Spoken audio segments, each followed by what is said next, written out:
राधे राधे बंधुरा पूजाघर यूट्यूब चैनेले तोमादेर सबाइके जानाई स्वागत। सामनेई जामाई षष्ठी, तो आमी मा लक्ष्मीर जोन्नो जामाई षष्ठी उपलक्षे सुंदर एकटी शाड़ी तैरी करेछि। तोमरा देखतेई पाচ্ছো शाड़ीटी। तो এই শাড়িটি আমি কিভাবে তৈরি করেছি সেটাই আজকে তোমাদের সাথে শেয়ার করব।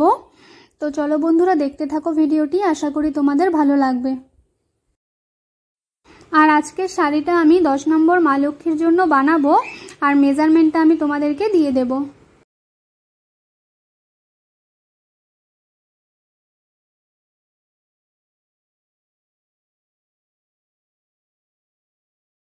শাড়ি তৈরির জন্য এখানে দেখো আমি সাদা রঙের একটা কাপড় কেটে নিয়েছি, আর এটা একটা বড় শাড়ি থেকে আমি কাপড়টা কেটেছি। আর তার সাথে দেখো লাল রঙের একটা রিবন নিয়েছি, আর আমি লাল আর সাদা রঙের সুতো নিয়েছি। আর এই কাপড়টা আমি কতটুকু নিয়েছি মেজারমেন্টটা তোমাদেরকে দেখিয়ে দিচ্ছি। দেখো এর চওড়াটা আমি নিয়েছি 10 ইঞ্চি, আর লম্বাটা আমি নিয়েছি 1 মিটার 25 পয়েন্ট। তোমরা চাইলে কিন্তু বেশিও নিতে পারো লম্বাটা। 1 মিটার 25 পয়েন্ট না নিয়ে তোমরা কিন্তু 1.5 মিটারও নিতে পারো। তারপর দেখো এভাবে আমি ভাঁজ করে নিচ্ছি। এবার আমি মাঝ বরাবর থেকে সেলাই করে রিবন লাগাবো। অর্ধেকটা কাপড় কিন্তু আমি ছেড়ে দিয়েছি, অর্ধেক থেকে কিন্তু আমি রিবন লাগাবো, কারণ ওই অর্ধেকটা কাপড় তো কোমরে যাবে, তাই আমি ওখানে রিবন লাগাবো না। এবার দেখো বন্ধুরা আমি কিভাবে রিবনটা লাগাচ্ছি সেলাই করে।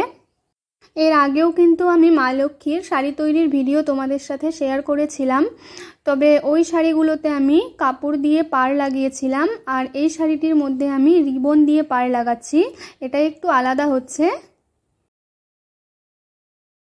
এভাবে আমি রান সেলাই করে রিবনটা বসিয়ে দিচ্ছি।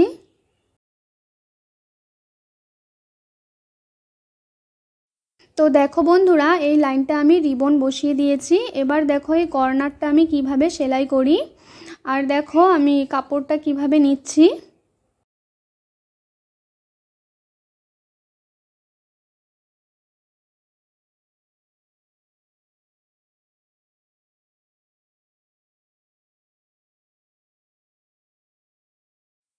তো দেখো কর্নারের সেলাইটা কিন্তু হয়ে গেছে। এবার আমি আগের লাইনে যেভাবে রিবন বসিয়েছি ওই একই রকম ভাবে কিন্তু আমি পুরো শাড়িটা কমপ্লিট করব রিবন বসিয়ে।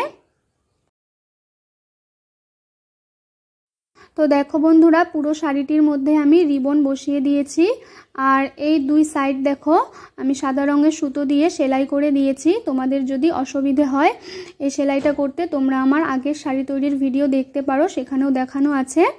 আর তারপর রিবনটা দেখো আমি রিবনটা কিন্তু দুই সাইডে সেলাই করে দিয়েছি, সেটা তোমাদেরকে দেখালাম না।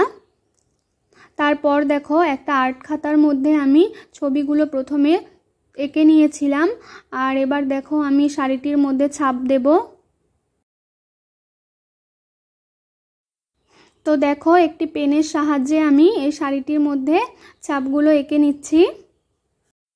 আর যেহেতু মা লক্ষ্মীর জন্য শাড়ি তৈরি করছি, তাই আমি কুলোর ভিতরে একটা প্যাঁচার মুখ এঁকে দিয়েছি, কারণ যদি আমি শুধু কুলো আঁকি তো ভিতরটা কিন্তু একটু খালি খালি লাগবে যদি ভিতরে কিছু না আঁকি, তাই জন্য আমি একটা প্যাঁচার মুখ এঁকে দিয়েছি। দেখো পুরো শাড়িটির মধ্যে আমি ছাপগুলো এঁকে নিয়েছি। আর এটা দেখো এটা হচ্ছে আঁচল, আঁচলটা দেখো কত সুন্দর হয়েছে। আর এবার আমি রং করব, আর রং করার জন্য দেখো এখানে আমি ফেব্রিক নিয়েছি, আর 4টে কালার নিয়েছি, আর ফেব্রিক ব্রাশ নিয়েছি। ওই যেগুলো দিয়ে আমি ঠাকুরের অঙ্গরাগ করি এটা কিন্তু ওই অ্যাক্রিলিক কালার। আর তারপর দেখো এবার আমি প্রথমে ভরাট করব।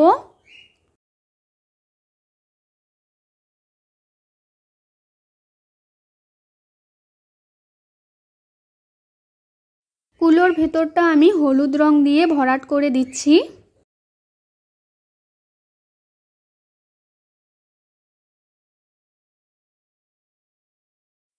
তো দেখো বন্ধুরা কুলোর ভেতরটা কিন্তু হলুদ রং দিয়ে ভরাট করা হয়ে গেছে। এবার আমি কুলোর যে লাইনগুলো আছে সেই লাইনগুলো লাল রং দিয়ে এঁকে দেব। তোমরাও তোমাদের বাড়ির মা লক্ষ্মীর জন্য জামাই ষষ্ঠী স্পেশাল শাড়ি এভাবে তৈরি করে পরাও মা লক্ষ্মীকে। এই শাড়িটি পরে আমাদের গৃহলক্ষ্মীকে কেমন লাগবে সেটা কিন্তু আমি আলাদা একটা ভিডিওর মাধ্যমে তোমাদের সাথে শেয়ার করব। আর আমি খুব তাড়াতাড়ি জামাই ষষ্ঠী স্পেশাল শৃঙ্গারের ভিডিও মা লক্ষ্মীর তোমাদের সাথে কিন্তু শেয়ার করব। আর বন্ধুরা, এই ধরনের আরও নতুন নতুন ভিডিও পেতে চ্যানেলটিকে সাবস্ক্রাইব করে দিও। এবার দেখো আমি প্যাঁচার মুখটা সাদা রং দিয়ে ভরাট করছি।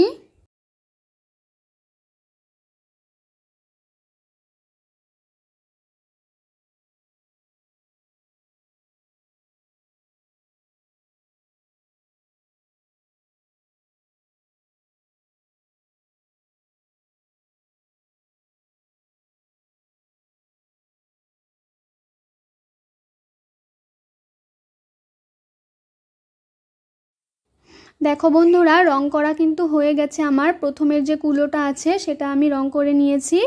আর তারপর দেখো প্রত্যেকটা কুলো, পাখা, শঙ্খ এগুলোর ভেতরটা আমি প্রথমে ভরাট করে নিয়েছি। তোমরাও কিন্তু এটাই করবে, প্রত্যেকটা প্রথমে ভরাট করে নেবে, তাহলে কিন্তু অনেকটাই সুবিধে হবে।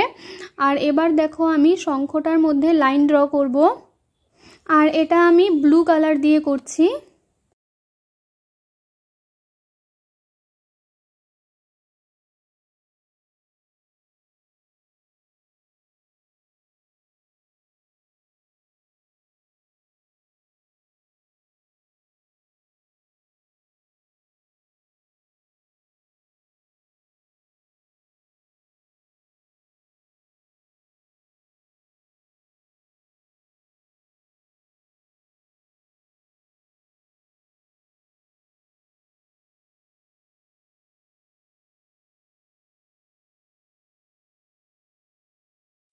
তো দেখো বন্ধুরা, শাড়ি বানানো কিন্তু কমপ্লিট। আর পুরোটা আমি তোমাদেরকে আর রং করে দেখালাম না, কারণ পুরোটাই কিন্তু একই রকমভাবে আমি করেছি।